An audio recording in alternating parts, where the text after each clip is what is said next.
Hey guys, Andrew here from Fit Futures, talking about misconceptions in fitness and health.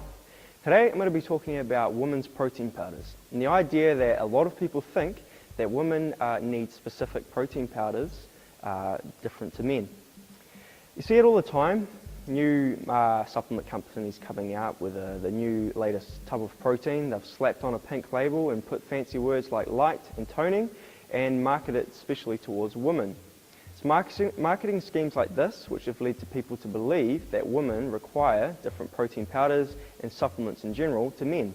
When in reality, protein is just protein, it's just the macronutrient, and in regular protein powders there's no male-only ingredients which women can't eat.